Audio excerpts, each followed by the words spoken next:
మన దేశ రాజ్యాంగం పైన ఒక మరి బ్లాక్ లెటర్స్ ఇవి మరకలు.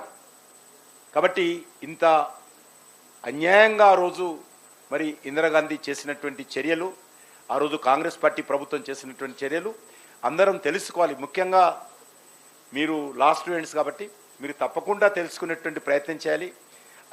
ఇప్పటి కూడా మీరు వెబ్సైట్లలో వెళ్తే అనేక వివరాలు ఉంటాయి, అనేక books.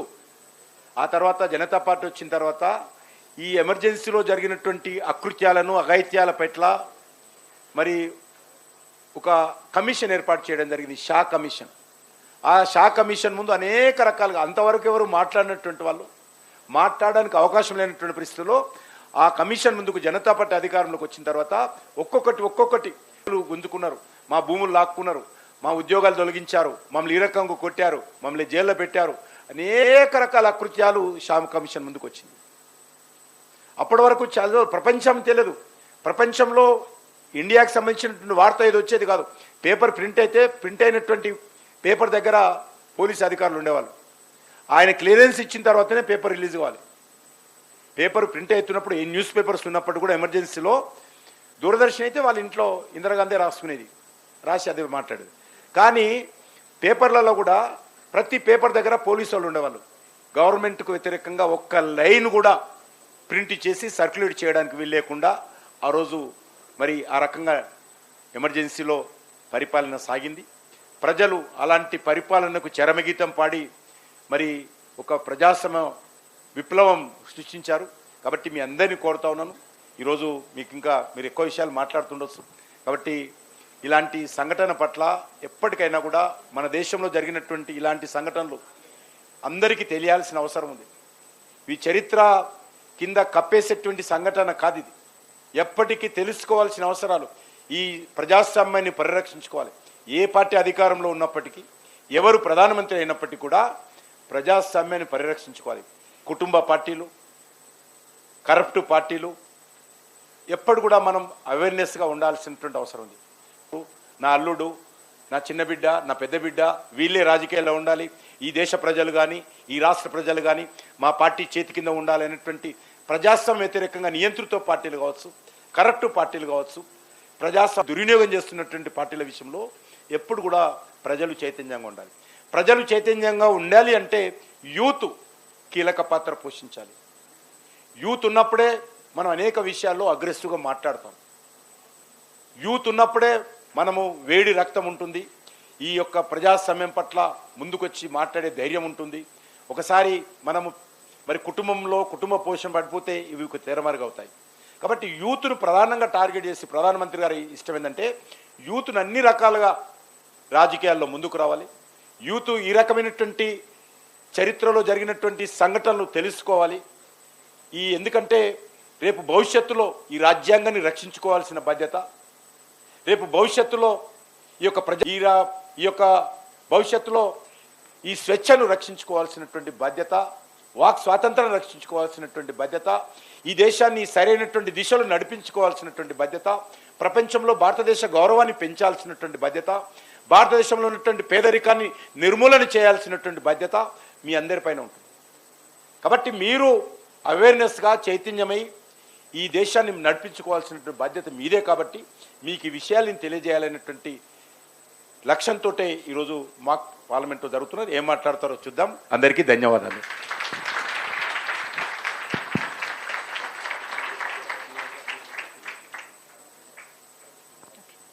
Thank you sir.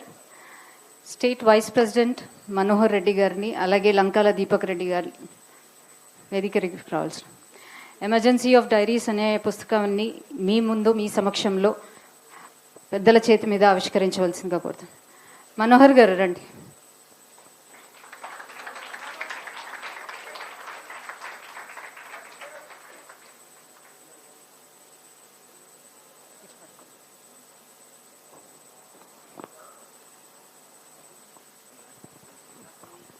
Prime మినిస్టర్గా ఉన్నటువంటి నరేంద్ర మోడీ గారు ఎమర్జెన్సీలో అండర్గ్రౌండ్లో ఉన్నప్పుడు ఏదైతే వేషం మార్చుకొని ప్రజాస్వామ్యం కోసం ఏదైతే తిరిగాడో అందులో చిత్రాలు ఉన్నాయి. ఇవన్నీ గుడ్.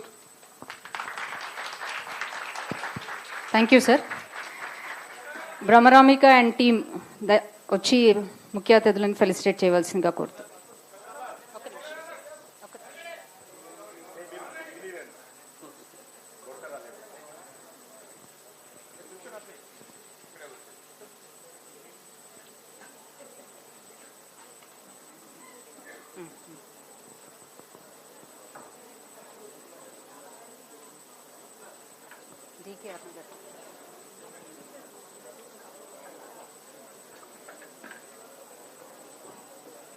అక్కడ సైడ్ ఒకరి తర్వాత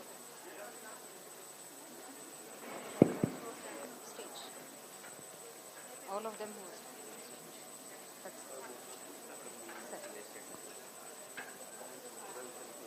సార్ ప్లీజ్ వెకేట్ ఇక్కడ కూర్చోద్దని చెప్పినాను. మీరు కూర్చోండి. లేదు లేదు మీరు ఇటు వెనకాల వెళ్ళిపోండి, అటు సైడ్ వెళ్ళిపోండి ప్లీజ్. ఇక్కడ కూర్చోబెట్టొద్దని చెప్పా కదా.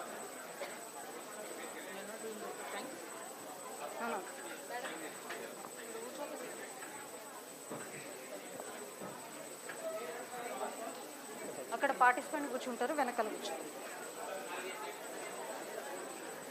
Ma'am, sir sir madam, Kishan Reddy గారు సార్, ఇక్కడ మీరు ఒక హాఫ్ అన్ అవర్ కూర్చోండి సార్. పర్లేదు సార్, ఇక్కడ నుంచి బాగా కనిపిస్తుంది, అందరు వాళ్ళ పర్ఫార్మెన్స్ కనిపిస్తుంది.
Good morning, everybody.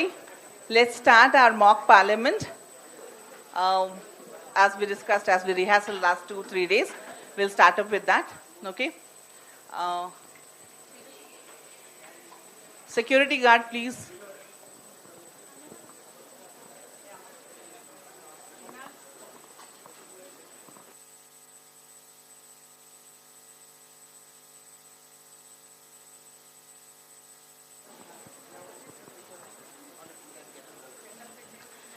माननीय अध्यक्षा पधार रही है, सब खड़े हो जाइए.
సభ్యులందరికీ నమస్కారము. నేను స్పీకర్గా మాటిస్తున్నాను, ఎలాంటి పార్షాలిటీ లేకుండా రూలింగ్ పార్టీని, ఆపోజిషన్ పార్టీని సమానంగా చూస్తాను. Every decision I take here today will be for the betterment of the house. గౌరవ సభ్యుల్లారా, ఈ విశేష సభ 1975లో జరిగిన ఎమర్జెన్సీ 50 ఇయర్స్ కంప్లీట్ అయిన సందర్భంగా గుర్తు చేసుకోవడానికి పిలిచారు. అప్పుడున్న గవర్నమెంట్ ఎమర్జెన్సీని ప్రకటించింది. ఇప్పుడు సభ్యులందరూ ఆ సమయంలో జరిగిన విషయాల గురించి మరియు అవి మన డెమోక్రసీ పైన ఎలాంటి ప్రభావం చూపాయో తమ అభిప్రాయాలను చెప్పడానికి ఆహ్వానిస్తున్నాను. గౌరవ మంత్రి శ్రీమతి దశరథ లక్ష్మి ఎమర్జెన్సీపై మోషన్ని పిలవడానికి ఆహ్వానిస్తున్నాను.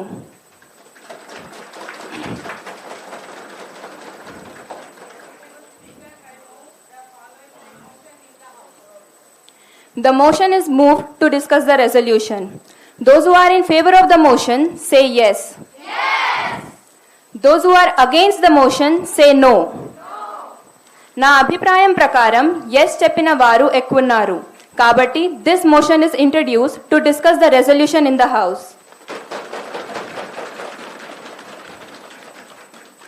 ఎమర్జెన్సీ 50 ఇయర్స్ కంప్లీట్ అయిన సందర్భంగా చర్చ మొదలు పెడుతున్నాను.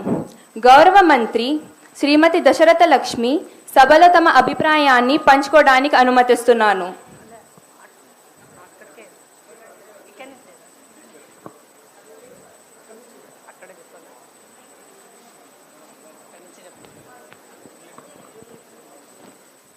భారత్ మాతా కీ జై.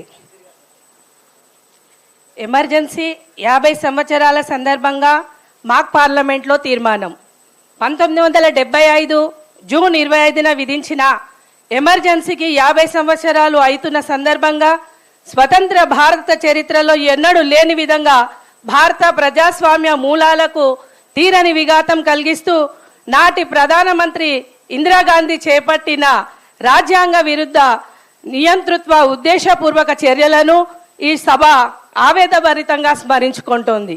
ఈ సభ తీవ్ర ఆందోళన వ్యక్తం చేస్తుంది. ఎన్నికలలో అక్రమాలకు పాల్పడ్డ కారణంగా తన ఎన్నిక చెల్లదని కోర్టులో ప్రకటించడంతో 1975 జూన్ 25 రాత్రి ఇందిరాగాంధీ రాజ్యాంగాన్ని భ్రష్టు పట్టిస్తూ ప్రజాస్వామ్యాన్ని పాతర వేస్తూ అసమ్మతిని ప్రకటిస్తూ అణిచివేసిన దేశ ప్రయోజనాల కన్నా వ్యక్తిగతంగా అధికారంలో కొనసాగడమే ముఖ్యమని నిర్ణయించుకున్నారు. ఆమె మార్గదర్శనంలో భారత జాతీయ కాంగ్రెస్ భారత ప్రజల తీవ్రమైన అణిచివేత కొనసాగిస్తూ ప్రపంచంలోనే అతిపెద్ద ప్రజాస్వామ్య రాజ్యంగా మార్చివేసింది. ఇంకా లక్షల మందికి పైగా ప్రతిపక్ష నాయకులు, కార్యకర్తలు, పాత్రికేయులు అమాయక ప్రజలను ఎలాంటి విచారణ లేకుండా జైలు పాలు చేయడం చేశారు. పత్రికా స్వేచ్ఛకు పూర్తిగా హరించారు. సెన్సార్షిప్ క్రూరంగా అమలు చేశారు.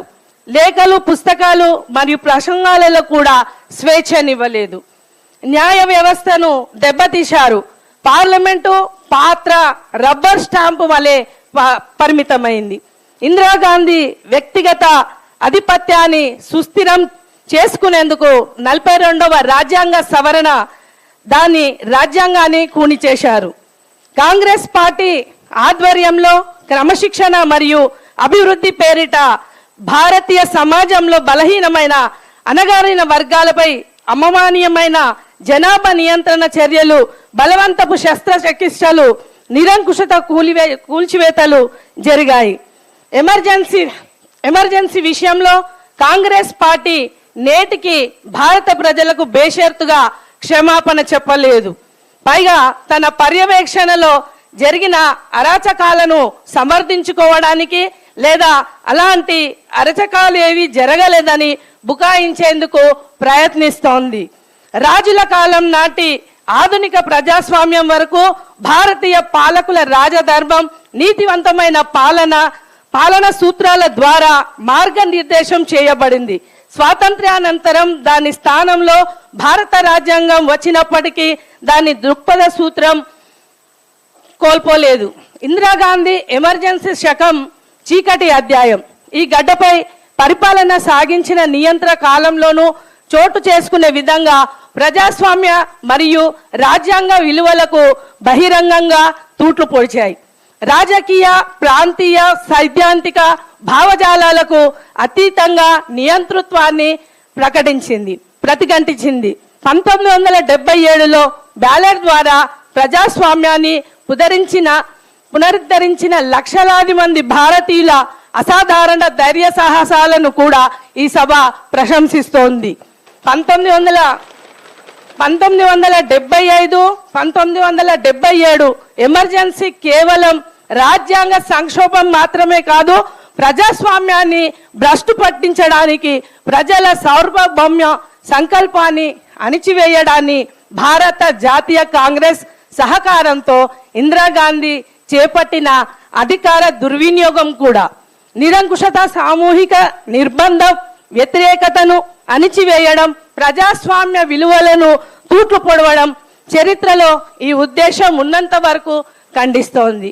వ్యవస్థల గుప్పిట పెట్టుకున్నప్పుడు, అసమ్మతి గళాలను అణిచివేసినప్పుడు, వ్యక్తిగత ఆకాంక్ష రాజ్యాంగ నైతికలను మీరినప్పుడు ప్రజాస్వామ్యం ఎంత బలహీనంగా మారుతుందో ఎమర్జెన్సీ ఒక స్పష్టమైన హెచ్చరికను జారీ చేస్తోంది. అందువలన ఈ సభ ఈ తీర్మానంను ప్రవేశపెడుతోంది. ఇందిరాగాంధీ మరియు భారత జాతీయ కాంగ్రెస్ ఎమర్జెన్సీ విధించడాన్ని మరియు ప్రజాస్వామ్యాన్ని నిర్వీర్యం చేయడంలో, రాజకీయ ప్రత్యర్థులను హింసించడంలో, నియంతృత్వం అధికారాన్ని హస్తగతం చేయడం కోసం ప్రయత్నంలో వారి పాత్రను ఈ సభ నిర్విఘ్నంగా ఖండిస్తోంది. 21 నెలలు భయానక పరిస్థితులను, దానిని ఎదిరించిన వారి ధైర్య సాహసాలను దేశం ఎన్నటికీ కూడా మర్చిపోకుండా ఉండేందుకు జూన్ 25వ తేదీని నిరంకుశ వ్యతిరేకతను జాతీయ ప్రతిఘటన దినంగా పాటిస్తోంది. భారత రిపబ్లిక్ లో మరోసారి ఇలాంటి నిరంకుశత్వం తలెత్తకుండా ఎమర్జెన్సీని రాజ్యాంగ విరుద్ధంగా భావితరాలకు తెలియజేయడానికి ప్రజాస్వామ్యాన్ని, సంస్థలు, విద్యా సంస్థలు, పౌర సమాజము, మీడియాను ఈ సభ అభ్యర్థిస్తోంది. ఈ తీర్మానాన్ని సభ ఏకగ్రీవంగా ఆమోదించబడింది. భారత్ మాతాకి జై.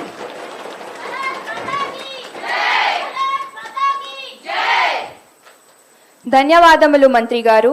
గౌరవ ప్రధానమంత్రి కుమారి హరిని సభలో తమ అభిప్రాయాన్ని పంచుకోవడానికి అనుమతిస్తున్నాను.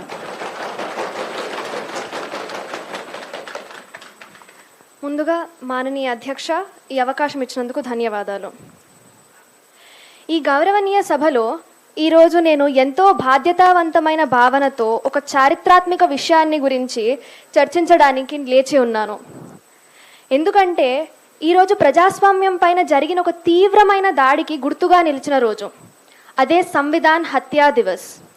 సరిగ్గా ఇదే రోజు ఒక 50 సంవత్సరాలకి క్రితం ఎమర్జెన్సీని విధించడం ద్వారా ఆశావాద దేశమైన మన భారతదేశం చీకటిలోకి నెట్టబడింది. అధ్యక్ష, ఒక ప్రధానమంత్రిగా ఈ పదవికి ఉన్న బాధ్యత, విశిష్టత, పవిత్రతను నేను పూర్తిగా అర్థం చేసుకుంటూ సదా వాటిని నిలిపే ప్రయత్నం చేస్తున్నాను.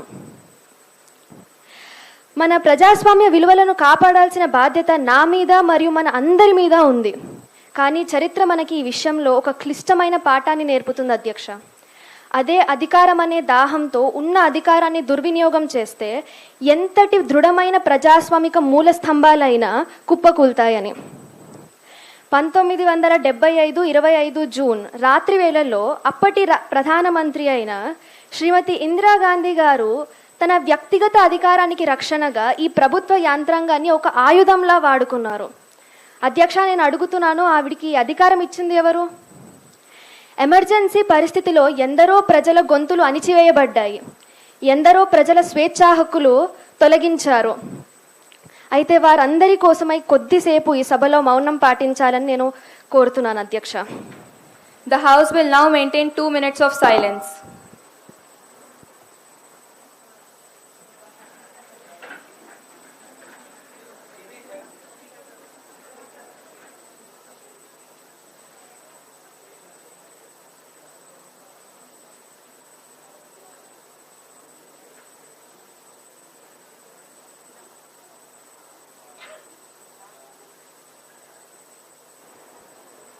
The House may now resume its proceedings.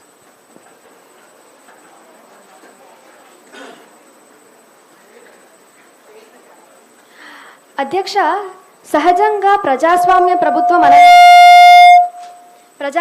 ప్రభుత్వం అనగానే మనకి విపక్షం నుండి అడ్డంకులను, మనము అడ్డు ప్రశ్నలను అన్నిటినీ ఊహిస్తాము. కానీ ఈ ఇండియన్ నేషనల్ కాంగ్రెస్ పార్టీ వారి స్ఫూర్తిదాయకమైన నాయకురాలిగా భావించే శ్రీమతి ఇందిరాగాంధీ గారు ఎటువంటి అడ్డంకులు లేకుండా, ఎవ్వరూ అడ్డు ప్రశ్నలు వేయకుండా ఉండాలని కలిగించిన విధ్వంసాన్ని మనం దేనితో పోల్చుకోలేము. దాని గురించి ఎంత చెప్పినా తక్కువే. ఆమె పేర్కొన్న India is Indira and Indira is India అన్న మాటల్లో తన నియంతృత్వ ధోరణి చాలా స్పష్టంగా కనిపిస్తుంది అధ్యక్ష మనకి. A nation cannot develop with one single ideology. కానీ దౌర్భాగ్యవశాత్తు ఇదే ధోరణి ఇప్పటికీ శ్రీమతి ఇందిరాగాంధీ గారి వారసత్వంలో మనకు కనిపిస్తుంది. ఎమర్జెన్సీ అనేది ఒక రాజకీయ సంఘటన కాదు అధ్యక్ష, అది ప్రజాస్వామ్యం పైన జరిగిన ఒక తీవ్రమైన దాడి. 1971 ఎన్నికలు చట్టవిరుద్ధమని అలహాబాద్ హైకోర్టు ప్రకటించిన తర్వాత శ్రీమతి ఇందిరాగాంధీ గారు ఎక్కడ తన పదవిని కోల్పోతారన్న భయంతోనో, తన అధికారాన్ని తన నుంచి లాక్కుంటారన్న బాధతోనో అన్ని రాజ్యాంగ విలువలను తాకట్టు పెట్టేశారు. అప్పటి గౌరవనీయ రాష్ట్రపతిని కూడా ఎంతో ఒత్తిడికి గురి చేసి ఎమర్జెన్సీ ప్రొక్లమేషన్ను చేయించారు. కానీ అధ్యక్ష, ఇక్కడ బాధాకరమైన విషయం ఏంటంటే శ్రీమతి ఇందిరాగాంధీ గారికి తన దేశం కన్నా, దేశ ప్రజల సౌఖ్యం కన్నా, దేశ రాజ్యాంగ విలువల కన్నా తన కుర్చీ మరియు తన పదవి ఎక్కువైపోయాయి. ఎమర్జెన్సీ ప్రకటించిన తర్వాత జరిగిన ప్రతి ఒక్క సంఘటన కేవలం నియంతృత్వం అన్న పదానికే సరిగ్గా సరిపోతాయి. ఎమర్జెన్సీ విధించి 1,00,000కి పైగా జనాలను జైలుల్లో బంధించారు. అన్ని మానవ హక్కులను తొలగించారు. ఫోర్స్ఫుల్ స్టెరిలైజేషన్స్, ఐ రిపీట్, ఫోర్స్ఫుల్ స్టెరిలైజేషన్స్ చేయించారు. మీడియా మరియు ఇతర కళలపై సెన్సార్షిప్స్ని విధించారు. న్యాయ వ్యవస్థని తనదనే రీతిలో పనిచేయకుండా అడ్డుకున్నారు. ఇలా చెప్పుకుంటూ పోతే ఇంకెన్నెన్నో. కానీ అధ్యక్ష, ఇవన్నీ చెప్తుంటే నాకు ఒక సామెత గుర్తొస్తోంది. జబ్ మనుష్య కే సిర్ పర్ నషా చढ़ जाए ना तब पहले विवेक मर जाता है. అధికారం అన్న మత్తు తలకెక్కినప్పుడు వారి బాధ్యతలను కూడా మర్చిపోయి వారి స్వార్థంకై ఎంతటి దుశ్చర్యలన్నా చేపడతారో అనడానికి ఈ సంఘటన ఒక పర్ఫెక్ట్ ఎగ్జాంపుల్. కానీ అధ్యక్ష, ఇక్కడ గుర్తుపెట్టుకోవాల్సింది ఒకటి ఉంది. We are here on behalf of people and because of people. We are here not to serve ourselves but to serve the nation and the people of this nation. అది ప్రజలు అధికారాన్ని చేతిలోకి ఇచ్చేసినారు కదా, ఇప్పుడు ఇష్టం వచ్చినట్టు ఆడుకుంటామంటే ఆ ఆటలు ఇక్కడ ఎన్నో రోజులు సాగవు. ఇది ప్రజాస్వామ్యం అధ్యక్ష. ఏ ప్రజలైతే అధికారాన్ని చేతిలో పెట్టారో ఇట్లాంటి దుశ్చర్యలు చేపడితే అదే ప్రజలు అధికారాన్ని లాక్కుంటారు కూడా.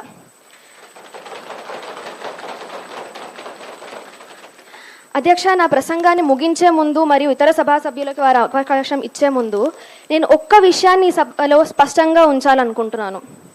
ప్రజాస్వామ్యం పైన జరిగిన ఈ దాడిని మనం మర్చిపోకూడదు కూడా. ఒకవేళ మర్చిపోతే అది ఆ నియంతృత్వాన్ని ఎదిరించి నిలిచిన వారందరినీ ఎంతగానో అవమానించినట్లు అవుతుంది. అటల్ బిహారీ వాజ్పేయి గారు అన్న మాటలను గుర్తు చేస్తూ నేను నా ప్రసంగాన్ని ముగిస్తాను అధ్యక్ష. यह देश वंदन का देश है और अभिनंदन का देश है. यह देश अर्पण का देश है और तर्पण का देश है. यह देश में बहने वाली हर नदी हमको गंगा समान है और कंकर कंकर में हमको शंकर दिखते हैं.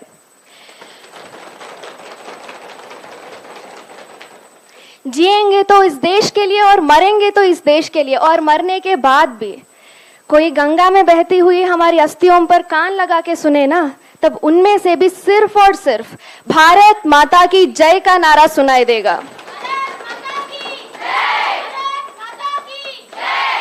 जय हिंद, जय भारत. ధన్యవాదాలు అధ్యక్ష. ధన్యవాదములు ప్రధానమంత్రి గారు. ఇప్పుడు లీడర్ ఆఫ్ ఆపోజిషన్ కుమారి భ్రమరాంబిక సభలో తమ అభిప్రాయాన్ని పంచుకోవడానికి అనుమతిస్తున్నాను.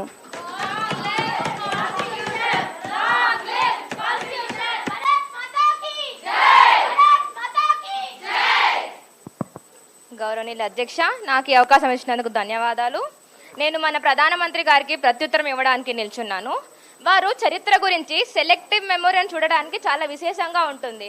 ఎలాగంటే కొన్ని విశేషాలు మాత్రమే గుర్తుంచుకొని పూర్తి పరిస్థితులు మర్చిపోవడం అనేది న్యాయం కాదు అధ్యక్ష. సరే, ఇప్పుడు ఎమర్జెన్సీ గురించి మాట్లాడుకుందాం. అవును, ఎమర్జెన్సీ జరిగింది, కానీ దానిని సంవిధాన్ హత్యా దివస్ అని పిలవడం ఎంత మెలోడ్రామాటిక్గా ఉంది అధ్యక్ష.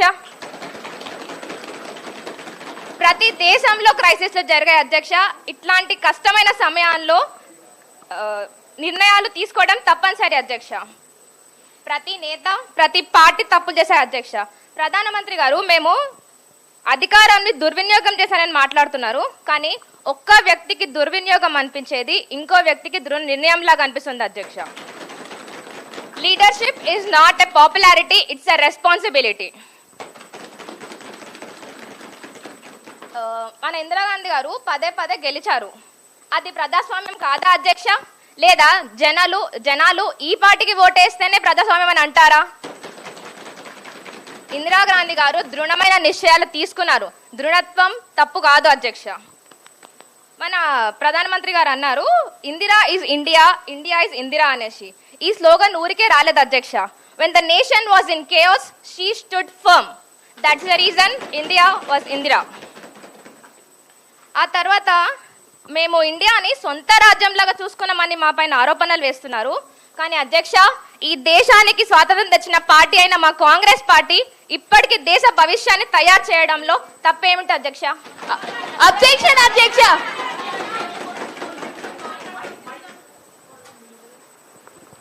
అధ్యక్ష, స్వాతంత్రం అన్నది ఏదో ఒక బహుమతిగానో వరంగానో ఇచ్చినట్టు ప్రతిపక్ష నాయకురాలు మాట్లాడుతున్నారు అధ్యక్ష. కానీ మన స్వాతంత్రం అన్నది ఎందరో త్యాగాలతో, అనేక పోరాటాలతో సాధించుకున్నది. అది ఒక పార్టీకి సొంతం కాదు అధ్యక్ష. ఈ లైన్ని రికార్డ్ నుంచి తొలగించవలసిందిగా నేను కోరుతున్నాను అధ్యక్ష.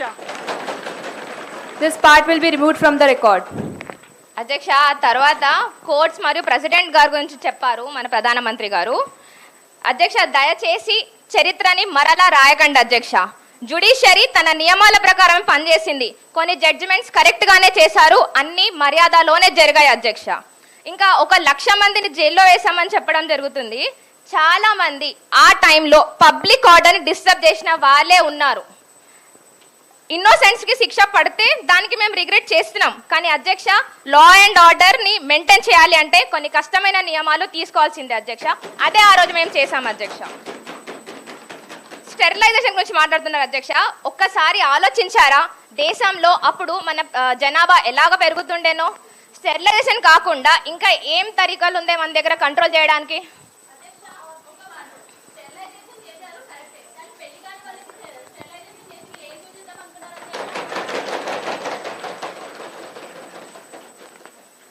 అధ్యక్ష, మీడియాని నియంత్రించామని అంటున్నారు అధ్యక్ష. ఇవాళకి కూడా మీడియా అన్బయాస్డ్ గా లేదు అధ్యక్ష. ఎప్పుడు మీడియాని నియంత్రించబడడం ద్వారా ప్రజలలోని అనవసరమైన ఆందోళన లేకుండా ఈజీగా పరీక్షణ చేయడం కోసమే మేము అది చేశాం అధ్యక్ష. ఇంకా సమాజంలో పౌరులు మరియు రాజకీయ నాయకులు కొంతమంది అనవసరమైన అశాంతి సృష్టించినారు అధ్యక్ష. దేశ భద్రత మరియు భవిష్యత్తు కాపాడడానికనే వాళ్ళని అణిచివేయడం తప్పనిసరైన చర్య అధ్యక్ష. ఎమర్జెన్సీ ఒక కష్టమైన కానీ చాలా అవసరమైన దశ అధ్యక్ష. Emergency is a necessary pause, not a permanent stop. మన ప్రధానమంత్రి గారు దాని గురించే ఎన్నోసార్లు మాట్లాడుతూనే ఉన్నారు. నాకు అనిపిస్తుంది ఆవిడకి కొత్తగా చెప్పడానికి ఇంకేం లేనట్టున్నాయి అధ్యక్ష. ఇప్పుడు నేను నా ప్రసంగాన్ని ముగించే ముందు ఒకటి చెప్పాలనుకుంటున్నాను అధ్యక్ష. చరిత్ర బలహీన వాళ్ళని క్షమించకపోవచ్చు, కానీ ధైర్యవంతులని గౌరవిస్తుంది. ఇందిరాగాంధీ గారు ధైర్యం చూపించారు. ఎమర్జెన్సీ ఆమె దేశ పతనానికి ఎదురుగా పెట్టిన కవచం అధ్యక్ష. ధన్యవాదాలు.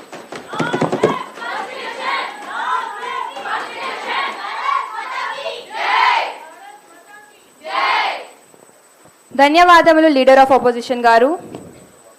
ఇప్పుడు ప్రతి పార్టీ నుండి ఒక్కొక్క సభ్యుని తమ అభిప్రాయాలను చెప్పడానికి పిలువబోతున్నాను. రూలింగ్ పార్టీ స్పీకర్ కుమారి ఎం సాయి ప్రవళిక సభని అడ్రస్ చేయండి. గౌరవనీయులైన అధ్యక్ష, ఈ అవకాశం ఇచ్చినందుకు ధన్యవాదాలు. ప్రతిపక్షాలు ఎమర్జెన్సీని సమర్థిస్తూ మాట్లాడడం వింటుంటే నాకు దయ్యాలు వేదాలు వల్లించినట్టుగా ఉంది అధ్యక్ష. माननीय सभ्य सदस्य सदन की गरिमा बनाए रखे. అప్పట్లో విన్స్టన్ చర్చిల్ బెంగాల్ కరువుకు బాధితులే కారణమన్నట్లుగా మాట్లాడారు అధ్యక్ష. అదే అహంకారం, అదే గర్వం, అదే మానవతా విలువల పట్ల నిర్లక్ష్యత ఇక్కడ మరీ ప్రతిధ్వనిస్తున్నాయి అధ్యక్ష. అధ్యక్ష మాట్లాడనివ్వండి అని చెప్పండి. आपको मौका मिलेगा बात करने का, जब कोई बात करे बीच में ना बोलिए. అధ్యక్ష ఏదైనా అంటే ఎన్నికల్లో గెలిచాం అంటున్నారు. ఎన్నికల్లో గెలిస్తే రాజ్యాంగ హక్కులను కాలరాయడానికి అనుమతి ఇచ్చినట్లా అధ్యక్ష? వాళ్ళు అలానే భావిస్తున్నారేమో అధ్యక్ష. అందుకే ప్రజలని, ప్రజాస్వామ్యాన్ని మభ్యపెట్టి మోసం చేశారు. కోర్టు అధ్యక్ష చెప్పండి అధ్యక్ష, నన్ను మాట్లాడనివ్వండి. అధ్యక్ష ఏదైనా అంటే కోర్టు తీర్పులు చాలా స్పష్టంగా ఉన్నాయి అంటున్నారు. 1975 నాటి కోర్టు తీర్పు చాలా స్పష్టంగా ఉంది అధ్యక్ష. ఎంత మెజారిటీ వచ్చినా, ఎంత ఆధిక్యంతో గెలిచినా ఇందిరాగాంధీ గారు చేసిన సమర్థించబోము అని చెప్పారు అధ్యక్ష. ఇందులో మేము జయప్రకాష్ నారాయణ గారి మాటలను గుర్తు చేసుకుంటున్నాము. ఒక స్వచ్ఛమైన రాజకీయాలు అన్నవి మానవతా విలువలను పెంపొందించేలాగా ఉండాలి అధ్యక్ష. కానీ నాటి ప్రభుత్వానికి కానీ నేటి ప్రతిపక్షానికి కానీ అవేమీ పట్టనట్టు లేవు అధ్యక్ష. మేము ఎమర్జెన్సీ గురించి మాట్లాడటం వాళ్ళకు ఒక సెలెక్టివ్ మెమరీ అంట అధ్యక్ష. మంచిది. ఈ రోజున మేము ప్రతిపక్షం చేసే ప్రతి వ్యాఖ్యను స్పష్టంగా ఖండిస్తాం. మరుగున పడిన నిజాలను వెలుగులోకి తెస్తాం. జరిగిపోయిన తప్పులను గుర్తు చేస్తూ ఇంకొకసారి అలా జరగకుండా ఉండేలాగా బాధ్యత తీసుకుంటున్నాం అధ్యక్ష. అధ్యక్ష భావ ప్రకటన స్వేచ్ఛ, విభిన్నాభిప్రాయాలను గౌరవించటం అన్నది ప్రజాస్వామ్యానికి మూలాలు. అయితే ఎమర్జెన్సీ సమయంలో ఇవన్నీ నిషేధించబడ్డాయి అధ్యక్ష. కానీ మేము ఈ రోజున అలా కాదు. మేము వ్యతిరేకతను స్వాగతిస్తాం. ఎందుకంటే అప్పట్లో లాగా మాకు ఇప్పుడు ఎలాంటి భయాలు లేవు అధ్యక్ష.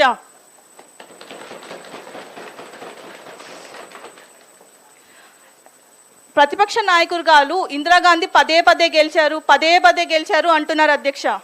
ఆ ఎన్నికల గురించే మాట్లాడుకుంటున్నాం. 1971 జనరల్ ఎలక్షన్స్లో అప్పటి కాంగ్రెస్ ప్రభుత్వం 352 స్థానాలు గెలిచింది అధ్యక్ష. అద్భుతం. చాలా ఘన విజయంగా అనిపించవచ్చు. కానీ ఇది న్యాయమైనదేనా? రాజ్యాంగబద్ధమైనదేనా? అలహాబాద్ హైకోర్టు అలా భావించలేదు అధ్యక్ష. ఆమె 1971 జనరల్ ఎలక్షన్స్లో ప్రభుత్వ యంత్రాంగాన్ని దుర్వినియోగం చేస్తూ ఒక ప్రభుత్వ అధికారిని తన సొంత ప్రయోజనాల కోసం నియమించుకున్నారు అని చెప్పి తన ఎన్నికను రద్దు చేసింది. అత్యున్నత న్యాయస్థానమైన సుప్రీంకోర్టులో ఆమెకు తాత్కాలిక ఊరట లభించింది. అయినా పార్లమెంట్లో ఓటు హక్కును నిలిపివేసింది అంటేనే మేడం గాంధీ తన నైతిక స్థిరతను కోల్పోయింది అని కోర్టులు భావించాయి అధ్యక్ష. ఇలాంటి తప్పిదం జరిగినప్పుడు ఏం చేయాలి అధ్యక్ష? ఒక న్యాయస్థానాన్ని ఆశ్రయించాలి. కానీ మేడం గాంధీ ఏం చేశారు? న్యాయస్థానాన్ని ఆశ్రయించకుండా తన మంత్రి వర్గాన్ని సైతం పక్కన పెట్టి రాష్ట్రపతికి ఒక టాప్ సీక్రెట్ లెటర్ రాశారు అధ్యక్ష. ఇంటర్నల్ డిస్టర్బెన్సెస్ అంటే అంతర్గత సంక్షోభం ఉందన్న నకిలీ కారణంతో ఎమర్జెన్సీని విధించారు. దానికి కారణం దేశ భద్రతన కాదు, కేవలం తన అధికారాన్ని నిలుపుకోవటం మాత్రమే అధ్యక్ష. అలా జూన్ 25 రాత్రిన మన స్వతంత్ర భారతదేశంలో ఒక చీకటి అధ్యాయం మొదలైంది. ఇది మన ప్రజాస్వామ్యానికి మాయని మచ్చ.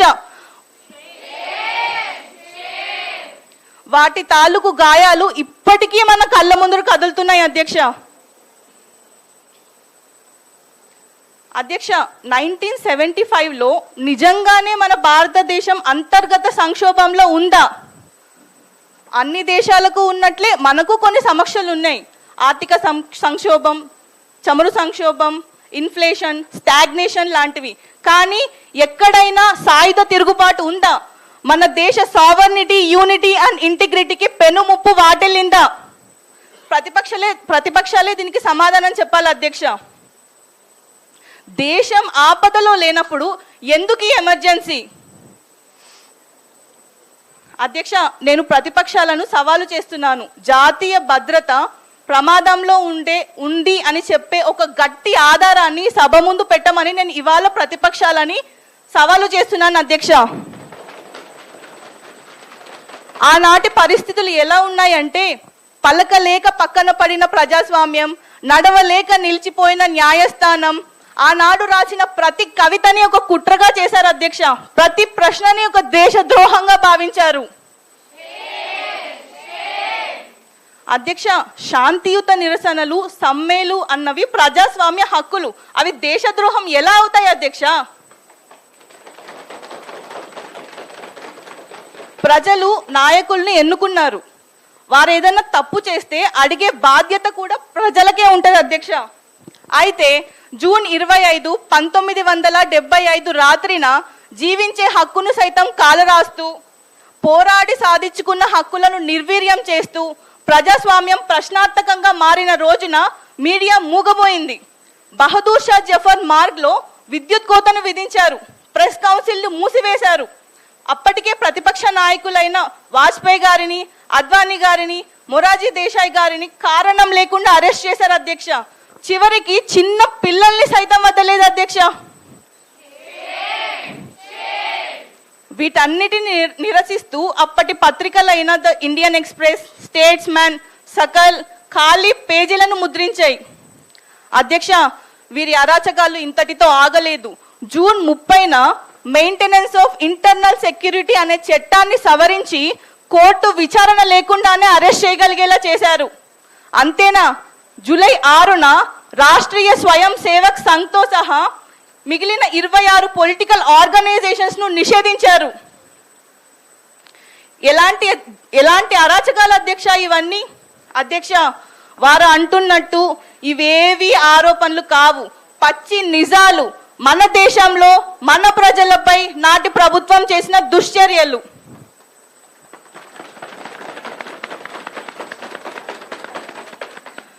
అధ్యక్ష, మన కాన్స్టిట్యూషన్ లో ఎమర్జెన్సీ ప్రొవిజన్స్ ని యాడ్ చేస్తున్నప్పుడు రాజ్యాంగ రూపకర్త అయిన హెచ్పి కామత్ గారు ఒక మాట హెచ్చరించారు అధ్యక్ష. అత్యవసర పరిస్థితుల్లో రాష్ట్రపతి అధికారానికి నియంత్రణ లేకపోతే అది నాజీ జర్మనీలో లాగా ఒక హిట్లర్ యుగానికి దారి తీస్తుంది అని హెచ్చరించారు. దురదృష్టవశాత్తు మన దేశంలో అదే జరిగింది అధ్యక్ష. ఈ 21 నెలల అరాచక పాలన గురించి, భయంకరమైన కాలాన్ని గురించి ఇంకా చాలా చెప్పాల్సి ఉంది. అయితే నేను ఇంతటితో ఆగి ప్రతిపక్షాలు నా ప్రశ్నలకు సమాధానాలు ఇవ్వాలని భావిస్తూ ఒక చివరి మాటతో ముగిస్తున్నాను అధ్యక్ష. 1975లో విధించిన ఎమర్జెన్సీ అన్నది అత్యవసర పరిస్థితి కాదు, ఇది ప్రజాస్వామ్య హత్య. జై హింద్.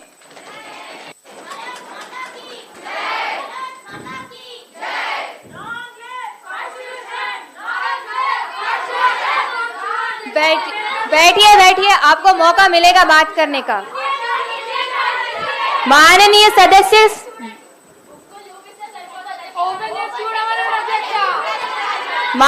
सदस्य, नो नो रुकिए, आप सबको मौका मिलेगा तब बात करिएगा. Opposition party speaker Kumari L Sanjana माట్లాడండి. 1 minute before you speak. We will continue the mock parliament, but our chief guest would like to leave the session. So we will continue. Nobody will get up. Okay? And State President Dr. Shilpa Reddy Madam will escort them down. And all else will sit here and continue the discussion. Thank you very much. Thank you, sir. Thank you, madam, for coming.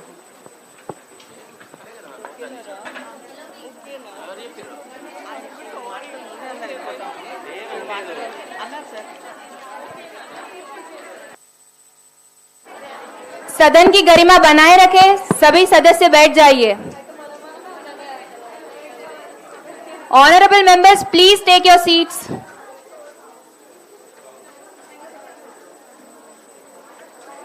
Honorable members,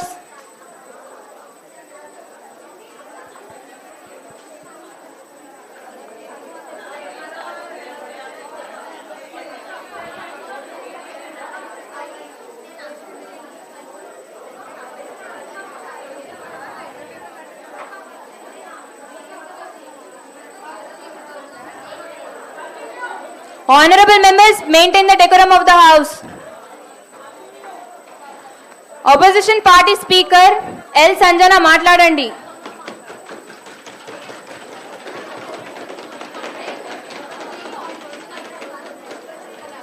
ముందుగా ఈ అవకాశం ఇచ్చినందుకు ధన్యవాదాలు అధ్యక్ష. అధ్యక్ష, ఇప్పటి వరకు మనం విన్న వాదనలు ఏవి న్యాయమైన వాదనలు కాదు అధ్యక్ష. అవి భావోద్వేగ ఆవేశాలు మరియు వారికి నచ్చిన విషయాలను మాత్రమే గుర్తుపెట్టుకునే సెలెక్టివ్ మెమరీ అధ్యక్ష. అధికార పార్టీ అత్యవసర పరిస్థితిని ఒక సంపూర్ణ విపత్తుగా చిత్రీకరిస్తోంది. వారి కథనానికి మద్దతు ఇవ్వని వాస్తవాలను విస్మరిస్తోంది అధ్యక్ష. ఆనాటి అత్యవసర పరిస్థితిని వ్యక్తిగత ప్రయోజనాల కోసమో ఊహాజనిత నిర్ణయాలతోనో. All of you please maintain silence and please be in the class. I think the children are doing really good. We all need to observe and appreciate these children. Please don't disturb and please nobody should leave this premises. Thank you very much. Sorry. ఆనాటి అత్యవసర పరిస్థితిని వ్యక్తిగత ప్రయోజనాల కోసం గల నివేదికల ఆధారంగా మాత్రమే విధించబడింది. 1970లో తీవ్రమైన జాతీయ సవాళ్లు ఎదురయ్యాయి అధ్యక్ష. కాకుండా దేశం ఆర్థికంగా కూడా కష్టాల్లో ఉంది. 1973 నాటి ఆయిల్ క్రైసిస్ వల్ల ధరలు పెరిగాయి, నిరుద్యోగం పెరిగింది. దీనికి తోడు 1974-75 కాలంలో ప్రభుత్వ వ్యతిరేక ఉద్యమాలు, పోరాటాలు జోరుగా సాగాయి అధ్యక్ష. దీన్ని కల్పితమని, నకిలీ అని కొట్టిపారేస్తే దేశ అంతర్గత భద్రతకున్న ముప్పును నిర్లక్ష్యం చేసినట్టే. ఇందిరాగాంధీ గారు ఎలాంటి ఊహాగానాలకు పాల్పడకుండా శాంతి భద్రతల పునర్నిర్మాణం కోసం వ్యవహరించారు అధ్యక్ష. ఆనాటి విపక్షాలు ప్రజా ఉద్యమాల పేరుతో ప్రజలను రెచ్చగొట్టి భావోద్వేగాలు నుసిగొల్పి తద్వారా అంతర్గత అశాంతిని రగిలించే ప్రయత్నాలను అడ్డుకోవడం కోసమే శ్రీమతి గాంధీ ఎమర్జెన్సీని విధించారు అధ్యక్ష. అధికార పార్టీ ఆమెను ఏకపక్షంగా నిందిస్తోంది, కానీ ఆనాటి కేబినెట్ ఆ నిర్ణయాన్ని ఆమోదించింది అన్న సంగతి మర్చిపోతోంది అధ్యక్ష.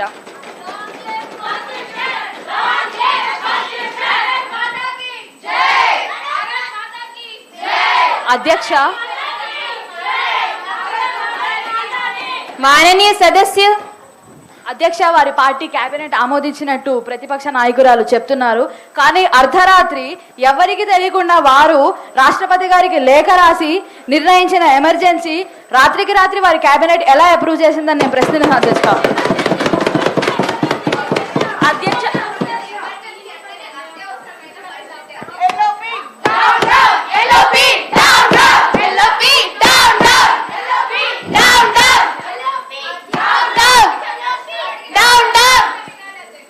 Don't provoke the chair to take any serious actions. Continue.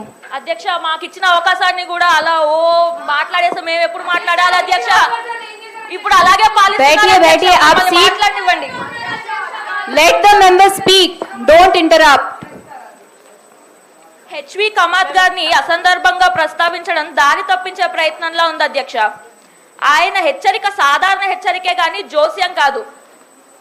ప్రతిపక్షాలు అధికార పార్టీ మాట్లాడితే చీకటి అధ్యాయం అంటున్నారు అధ్యక్ష. అది ఎవరికి చీకటి అధ్యక్ష? ఆ ఎమర్జెన్సీ ఆనాటి ప్రతిపక్షాలకు విపక్షాలకు చీకటి, ప్రజలకు కాదు. మాట్లాడచ్చా అధ్యక్ష? మాట్లాడచ్చా? ఇందిరాగాంధీ గారిని హిట్లర్తో పోల్చారు అధ్యక్ష. ఆ పోలిక అసలు అర్థం లేనిది అధ్యక్ష. హిట్లర్ తో పోల్చడం కాదు, హిట్లర్ పాలనతో పోల్చారు. ఎన్నికలు గెలిచినంత మాత్రాన గతంలో తప్పుల్ని, అవినీతిని సమర్థించినట్టు కాదు. హిట్లర్ కూడా గెలిచాడు, అయితే అతని డిక్టేటర్షిప్ ని దానితో సమర్థిస్తారా అధ్యక్ష?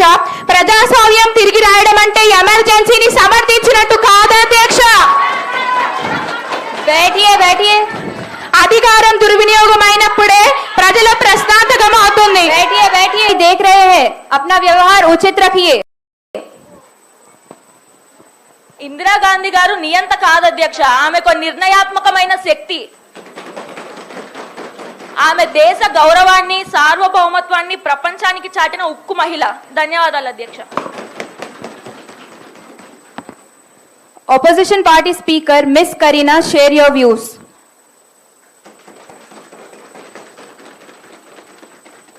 ఈ అవకాశం ఇచ్చినందుకు అధ్యక్ష గారికి నా ధన్యవాదాలు. అధ్యక్ష, న్యాయ వ్యవస్థ తప్పును నిర్ధారించేదాన్ని వాదనలు వాస్తవాలను తప్పుగా వివరిస్తాయి. సుప్రీంకోర్టు కండిషనల్ ఆర్డర్ ఇచ్చింది అధ్యక్ష, మరియు తుది తీర్పు అన్ని ఆరోపణలు సమర్థించలేదు. విమర్శకుల వాదన ప్రకారం బలహీనపడిన అదే సంస్థల ద్వారా ప్రజాస్వామ్యం నాశనం కాలేదు, పునరుద్ధరించబడింది. ప్రెస్ పత్రిక సెన్సర్షిప్ మరియు అరెస్ట్ల గురించి మాట్లాడడం అతిశయోక్తి. ఆ సమయంలో ప్రభుత్వం చట్టపరమైన ఫ్రేమ్వర్క్లోనే వ్యవహరించారు. అవును, చర్యలు కఠినమైనవి కానీ అపూర్వమైనవి కావు. అదేవిధంగా అధ్యక్ష, లెట్ us నాట్ ఫర్గెట్, అత్యవసర పరిస్థితిలో ఆర్థిక మరియు సామాజిక సంస్కరణలు కూడా అనుసరించబడ్డాయి. ప్రొటెస్ట్లను శాశ్వతంగా అణిచివేస్తారని ఆలోచన తప్పు. అధ్యక్ష, అత్యవసర పరిస్థితి ముగిసింది, ఎన్నికలు జరిగాయి మరియు ప్రజా సంకల్పం కూడా గెలిచింది. అధ్యక్ష, అబ్జెక్షన్ అధ్యక్ష. ఎన్నికలు ముగిశాయి అన్నారు, ఎలక్షన్ జరిగింది అన్నారు. అవును, 1980లో మేడం గాంధీ గెలిచారు. ఆమె గెలిచినంత మాత్రాన ఎమర్జెన్సీని సమర్థించవచ్చా అధ్యక్ష? హిట్లర్ కూడా గెలిచాడు అధ్యక్ష. అయితే హిట్లర్ డిక్టేటర్షిప్ ని సమర్థిస్తున్నామని ప్రతిపక్షాలను అడుగుతున్నారు. Nothing is going on record. बैठिए. అధ్యక్ష,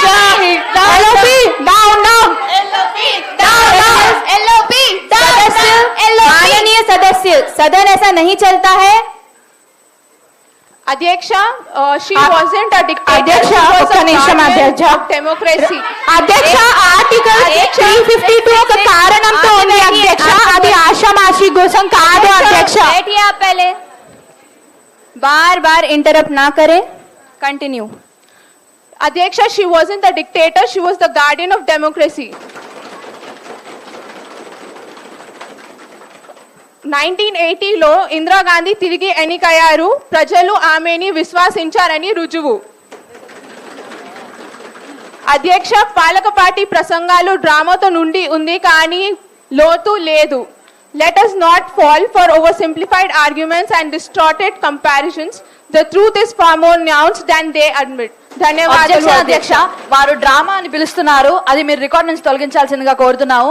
ప్రజలు పడిన కష్టాలన్నీ వారి ముందు మేము పెడుతుంటే దాన్ని డ్రామా అని, సినిమాటిక్ అని పదాలు వాడి కించపరచడం చాలా అమర్యాదకరం అధ్యక్ష.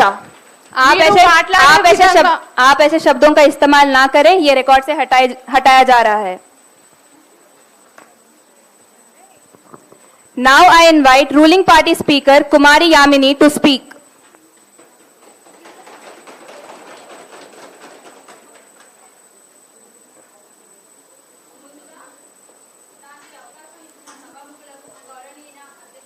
నా హృదయపూర్వక ధన్యవాదాలు. అధ్యక్ష, ఏ ప్రజాస్వామ్యానికైనా పత్రికా స్వేచ్ఛ అనేది హృదయ స్పందన లాంటిది. అయితే అత్యవసర పరిస్థితి అనగా ఎమర్జెన్సీ సమయంలో ఆ హృదయ స్పందనని ఉద్దేశపూర్వకంగా నిలిపివేశారు. మన రాజ్యాంగ చరిత్రలో చీకటి అధ్యాంశాన్ని మనం గుర్తు చేసుకుంటున్నప్పుడు ఎమర్జెన్సీ సమయంలో ప్రెస్ స్వేచ్ఛను ఎలా అణిచివేశారో చెప్పడానికే నేను ఈ రోజు మీ ముందు నిలబడ్డాను. 1975 జూన్ 25న అంటే అక్షరాల 50 సంవత్సరాల క్రితం ఎమర్జెన్సీ ప్రకటించిన క్షణం నుంచి ప్రభుత్వం చాలా వేగంగా స్పందించింది అధ్యక్ష. దేనికి? కేవలం వ్యతిరేకతను అణిచివేయడమే కాకుండా దాన్ని పూర్తిగా తుడిచిపెట్టడానికి. దీనివల్ల అధ్యక్ష న్యూస్ పేపర్స్ మూతపడ్డాయి, ప్రింటింగ్ ప్రెస్లు ఆగిపోయాయి, సెన్సార్షిప్ అమల్లోకి వచ్చింది అధ్యక్ష. ఇది సాధారణ పాలన కాదు అధ్యక్ష, ఇది లెక్క గట్టి చేసిన దాడి అధ్యక్ష. వీళ్ళు చేసే కుట్రలు కుతంత్రాలు ఎక్కడ బయటపడతాయా అని భయపడి ఇండియన్ ఎక్స్ప్రెస్, స్టేట్మెంట్స్ లాంటి పెద్ద పెద్ద వార్తాపత్రికల కార్యాలయాలకు కరెంటు తీస్తారు అధ్యక్ష. వీళ్ళు ఇది ఎక్కడన్నా ఉంటుందా అధ్యక్ష? ఇలాంటి అనాధికార్య చర్య అని నేను అపోజిషన్ వాళ్ళని అడుగుతున్నాను. అయితే అధ్యక్ష, విద్యుత్ తిరిగి వచ్చేసరికి పూర్తి సెన్సార్షిప్ అమల్లోకి వచ్చింది అధ్యక్ష. ప్రజాస్వామ్యంలో పత్రికలు ప్రశ్నలు అడగాలి, కానీ కాంగ్రెస్ ప్రభుత్వ నేపథ్యంలో అనుమతి అడగాల్సి వచ్చింది అధ్యక్ష. ఎంత సిగ్గుచేట అధ్యక్ష ఇది. एक समय पर एक ही व्यक्ति बोल सकता है. बैठिए. సిగ్గుచేటని నేను అనడానికి కారణం ఉంది అధ్యక్ష. ప్రతి పని సిగ్గుచేటుతో చేసిన పనే కాబట్టి అధ్యక్ష. ఈ మాటని రికార్డును తొలగించాలిగా కోరుతున్నాం అధ్యక్ష. వాళ్ళు చెప్పిన డ్రామాటిక్, సినిమాటిక్ పదాల కంటే నేను వాడిన పదం సత్యరం అధ్యక్ష. ఎలాంటి పదాలు వాడుతున్నారు? बैठिए. आप बैठिए. అధ్యక్ష ఇది భావ ప్రకటనకు ऐसे अब शब्दों का इस्तेमाल ना करें, ये रिकॉर्ड से हटाया जा रहा है। ఓకే అధ్యక్ష. ఇక నిజం చెప్పడం పాపం అధ్యక్ష. అబద్ధపు ప్రభుత్వం నిజంగా మారిన సమయం అది. అంతేకాకుండా అధ్యక్ష ఆర్థికంగా అణిచివేయడం కూడా ఒక ఆయుధంగా వాడుకున్నారు అధ్యక్ష కాంగ్రెస్ ప్రభుత్వం వాళ్ళు. అప్పటి ప్రభుత్వం అరాచకాలు ప్రజలకు తెలియాలని వార్తలు కూడా మన మీడియా సంస్థ వాళ్ళు దొంగచాటుగా ప్రచారం చేయడం జరిగింది అధ్యక్ష. ఒక న్యూస్ హైదరాబాద్ లో పబ్లిష్ అయితే అది ఊర్లకు చేరడానికి కనీసం 3 రోజులు పట్టేది అధ్యక్ష. ఇప్పటి ఇండియా వేరు అనడానికి కారణం మా ప్రభుత్వం అధ్యక్ష. మా ప్రభుత్వం తెచ్చిన మార్పులు అధ్యక్ష. एक समय पे एक ही सदस्य बोल सकता है. If you interrupt again and again, you will lose your chance to speak. ఉన్నమాట అంటే ఉలుకెందుకు అధ్యక్ష వీళ్ళకి ఊగేలేస్తారు. కూర్చోండి. అయితే అధ్యక్ష ఎమర్జెన్సీ అనేది it wasn't just a policy అధ్యక్ష, it was a punishment. VC Shukla guidance లో సమాచార పత్రికలను మిత్రులు లేదా శత్రువులు అని లేబుల్ చేశారు. దాని అకార్డింగ్ రెవెన్యూ అనేది జనరేట్ చేసేవాళ్ళు అధ్యక్ష. అందరికీ తెలిసిందే వీసీ శుక్ల గారు ఇందిరాగాంధీ గారికి కుడి చేయలాంటి వాళ్ళని. ఆవిడ ఏది చెప్తే ఈయన అదే చేసేవాళ్ళు అధ్యక్ష. విమర్శకులకు తిండి లేకుండా చేశారు అధ్యక్ష వీళ్ళు. పోనీ మన దేశపు వాళ్ళని చేశారంటే అనుకోవచ్చు, బయట దేశపు వాళ్ళని కూడా ఇక్కడ నుంచి బహిష్కరించారు అధ్యక్ష. మన దేశంలో ఒక అధ్యక్ష మన దేశంలో ఒక ఎప్పటి నుంచో ఉన్న ఒక ఆనవాయితీ ఉంది అధ్యక్ష. అతిథి దేవో భవ. ఇంటికి వచ్చిన అతిథిని మనం రెస్పెక్ట్ ఇస్తాం అధ్యక్ష. బయట దేశాలను కూడా వీళ్ళు బహిష్కరించారు అధ్యక్ష. వాళ్ళని బహిష్కరించే హక్కు వీళ్ళకి ఏముంది అధ్యక్ష? सदन की मर्यादा करना आपका कर्तव्य है. मुझे बार बार आपका कर्तव्य याद दिलाने की जरूरत नहीं है. కూర్చోమనండి అధ్యక్ష, ఊకేం లేస్తారు. बैठिए. గుమ్మడికాయలు దొంగ ఎవరంటే భుజాలు అనుకున్నట్టుంది అధ్యక్ష. Don't make any personal. అధ్యక్ష Nothing is going on record. Don't make any personal comments. అధ్యక్ష అప్పటి ఇందిరాగాంధీ గారే వాళ్ళు చేసినది తప్పు అని ఒప్పుకున్నాక వీళ్ళెందుకు ఆర్గ్యూ చేస్తున్నారు అధ్యక్ష?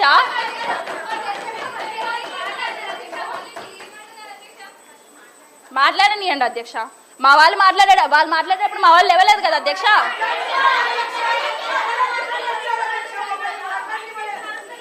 आप मुझे क्या करना है वो मत सिखाइए. ఓకే అధ్యక్ష. ఒకప్పుడు ఇండియాలో జర్నలిజం అనేది చాలా ఫ్రీగా ఉండేది. కానీ కాంగ్రెస్ ప్రభుత్వం దయ వల్ల గాలి పీల్చుకోవడానికి కూడా ఇబ్బంది పడింది అధ్యక్ష. No, please sit. Let the member speak. అయినా కూడా అధ్యక్ష అంతటి ప్రెషర్ లో కూడా మీడియా తన సత్తా దాటి చీకటి ప్రభుత్వం చేసిన కుట్రలని ప్రజల వరకు తీసుకెళ్లింది అధ్యక్ష. కొందరు దాన్ని ప్రతిఘటించారు అధ్యక్ష. కానీ అప్పటికే సెన్సార్షిప్ ఎదురు లేని మలుపు తిరిగిపోయింది అధ్యక్ష. 1976 ఆగస్ట్ 16న ప్రీ సెన్సార్షిప్ ఆర్డర్స్ ని గవర్నమెంట్ కంటెంట్ క్లియర్ చేసే వరకు డిలే చేయడం జరిగింది అధ్యక్ష. అంతేకాకుండా అధ్యక్ష ఇండియన్ ఎక్స్ప్రెస్ ఛాలెంజ్ చేయడం వల్ల ఇంకొక పాయింట్ అధ్యక్ష, ఇండియన్ ఎక్స్ప్రెస్ ఆ రోజు నిజాయితీగా ధైర్యంగా ముందుకు వచ్చింది కాబట్టి నిజాలు బయటికి తెలిసే అధ్యక్ష. లేకపోతే వీళ్ళ వల్ల ఎవరికి ఎప్పటికీ తెలిసేది కాదు అధ్యక్ష.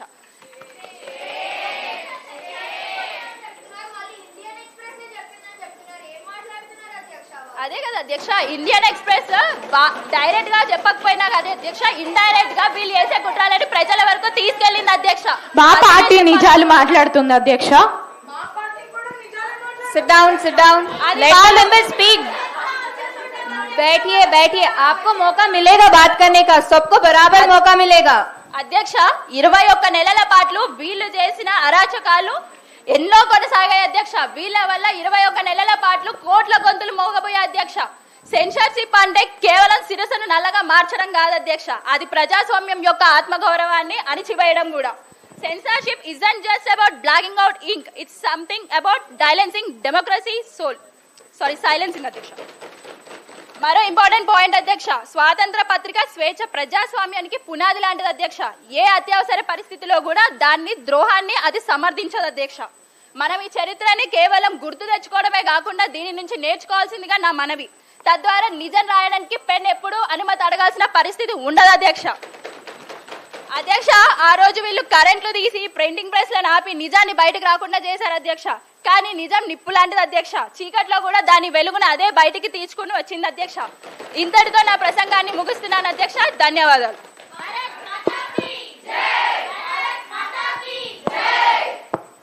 Miss Shri Lasya ruling party నుండి మాట్లాడండి. అధ్యక్ష మహోదయ, ప్రజాస్వామ్యం అంటే ఒక రోజున గల్లంత అవడం కాదు. ఆ ప్రభుత్వం దాన్ని ఒక చీకటి పెట్టేలాగా తీశారు. ఒక్కో రోజు ఒక్కో పత్రిక మూసేస్తూ ఒక్కో గొంతు నొక్కేస్తూ వచ్చారు. ఎమర్జెన్సీ గాలి కూడా ప్రభుత్వ అనుమతి తీసుకొని ఆడాల్సినటువంటి పరిస్థితి. స్వేచ్ఛ అనే పదానికి అధ్యక్ష కొత్త అర్థాన్ని ఇచ్చారు. మీరు మౌనంగా ఉండడానికి స్వేచ్ఛనిచ్చామన్నట్టుగా. ముఖ్యంగా సెన్సార్షిప్ గురించి మాట్లాడుకుంటే అధ్యక్ష, సెన్సార్ అంటే ఎవరైనా ఊహించుకునేలా చిన్న ఎర్రగీత గీయడం కాకుండా మొత్తం దేశాన్నే మ్యూట్లో పెట్టినటువంటి ప్రభుత్వం అధ్యక్ష. అధ్యక్ష, కంటెంట్ అడ్జస్ట్ చేయడం కాదు, ప్రెస్కు గొంతు కోసే పనిచేశారు. ప్రింటింగ్ చేసే వాళ్ళని బెదిరించారు, భయపెట్టారు, ఆందోళనకు గురి చేశారు. నిజం రాస్తే నలిపేస్తామన్నట్టుగా. ఉదాహరణకు అధ్యక్ష, హిమ్మత్ వీక్లీ రాజ్మోహన్ గాంధీ గారు స్థాపించినటువంటి పత్రిక. స్వేచ్ఛా ప్రసారం, సంఘ స్వేచ్ఛ, స్వతంత్ర పత్రికలు లేకుండా స్వరాజ్యం అసంపూర్ణం అని చెప్పిన గొప్ప గాంధీ గారి మాటలు రాసినందుకే ఆ కాలంలో 20,000 రూపాయల జరిమానా విధించారు అధ్యక్ష. 20,000 రూపాయల జరిమానా. ఇలాంటిది ఒక గాంధీ గారి మనవుడికే జరిగింది అంటే సాధారణ జర్నలిస్టుల పరిస్థితి మీ ఊహకే వదిలేస్తున్నాను అధ్యక్ష. అధ్యక్ష, ఇది ఒక ఢిల్లీలోనే కాదు, మొత్తం దేశమంతా మూయించారు. దేశవ్యాప్తంగా చిన్న చిన్న పత్రికలపై దాడులు, ప్రెస్ల మూసివేతలు, పత్రికలు తగలబెట్టడం జరిగాయి. ఎంత చిన్న గొంతన్నా సరే, కొంచెం ఎదిరించినా ప్రశ్నించినా సరే గొంతు కోసే పనిచేశారు అధ్యక్ష. చెన్నైలో అయితే నగర పరిపాలన వేదికలు ప్రింట్ చేయడానికి కూడా ప్రభుత్వ అనుమతి తీసుకోవాల్సినటువంటి పరిస్థితి. పోనీ ఇది అఫీషియల్గా చేశారా అంటే కాదు, అనఫీషియల్గా ఎటువంటి నియమాలు లేకుండా